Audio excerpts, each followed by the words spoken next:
Most men are religious, in fact, including in this country. Most of them, not some of them. But they're not religious. Hang on. I didn't Hold on for a interrupt. I second. didn't Right. interrupt. I didn't understand, interrupt. but maybe just take that point. Most aren't under your religion. Okay. We can agree with that. So here's the thing. Yeah, actually, that's a better question. What percent of Gen Z men are Catholic and Orthodox? And I have to say, I don't really see a difference in the behavior of Orthodox and Catholic men. I think they're just as simpy. I really don't. I know they try to sell you on this. I can only go based on what I have seen. Okay, so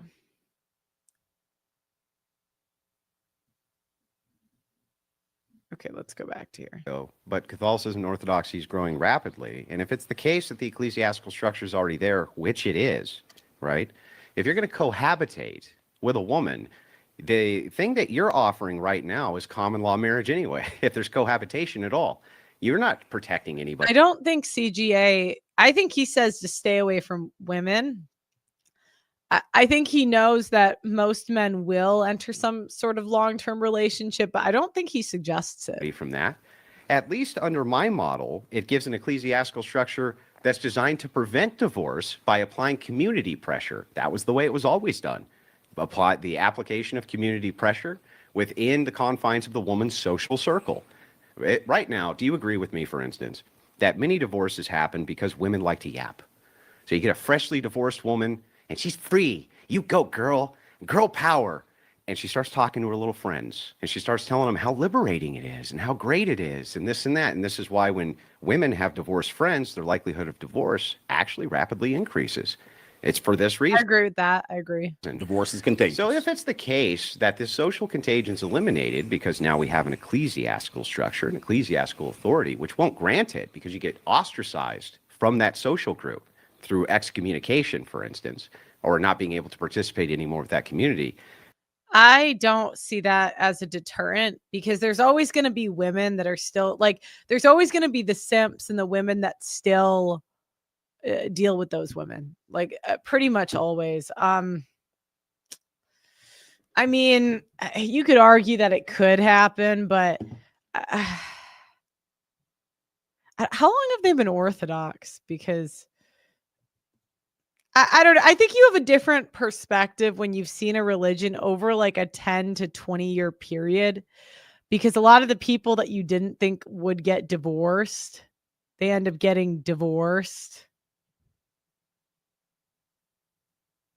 Yeah, so marriage has no benefit to any man. That's an application of a serious and significant social pressure, which can do the very thing you want.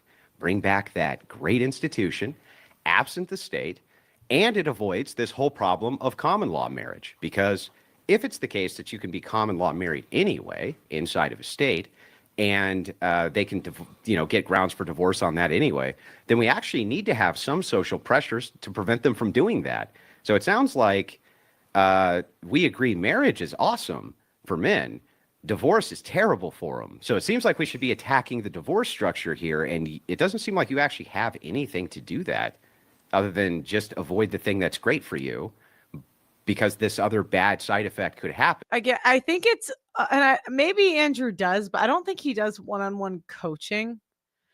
So you kind of have to have a different perspective when, because again, if it's make your wife religious, it's I don't know. Hold on. I'm gonna listen more before I talk. Women, right?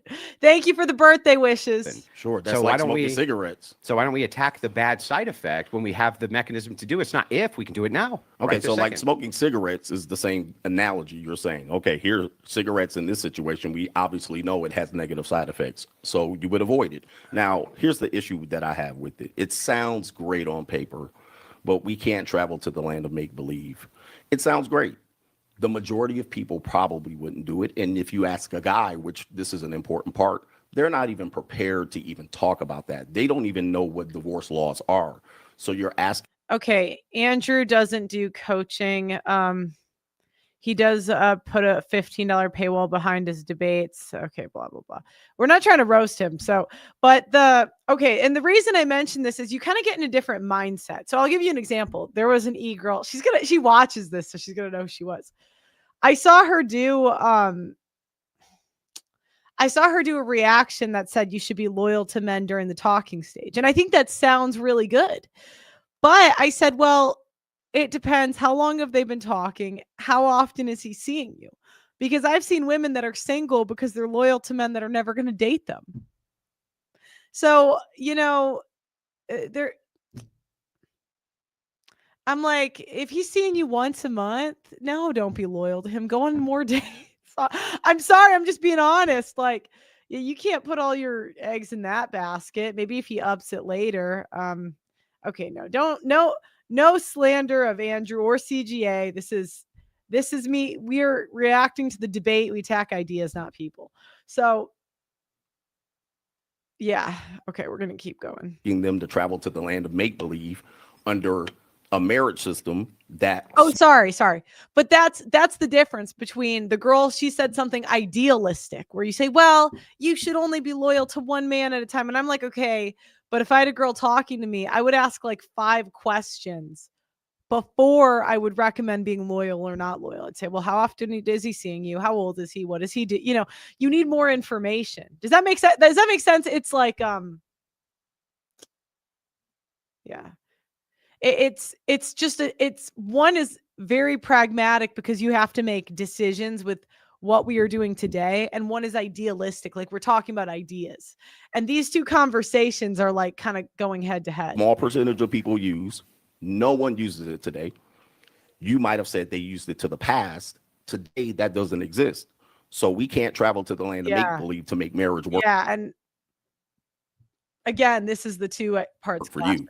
It might work in your marriage, but it doesn't work for the greater structure. Your argument here contradicts itself because on the one hand, you say men don't know enough about marriage, but my assumption is that your mission is to let men know about marriage. Absolutely. Okay, well then I don't understand how it's the land of make-believe if you can let them know about this, but I can't. Sure. Right. So you can offer that. So if I am, it sounds like I'm offering a real alternative to what you're offering. And here's what you're offering. Men, marriage is great. It's a great institution. It's the best for children. These are your words. In marriage, right? Men seem to thrive. Their health seems to thrive. Everything seems to thrive. You're saying... I've kind of talked about how that stat doesn't work because the reason that men's health seems to thrive is because they include like alcoholics and drug addicts. Like men kind of that are eliminated from the dating pool because their health is so bad, morbidly obese men. But men that are in shape and just like take care of themselves, there's not really a big difference in health. Well, the problem is that divorce rates are high, and they are. However, there's a few things there that you haven't covered. One, it depends on demographic too. For instance, if you're black, it's going to be way worse than if you're white. Correct. Okay, way worse. And also socioeconomics matters, right? Demographics in general matter.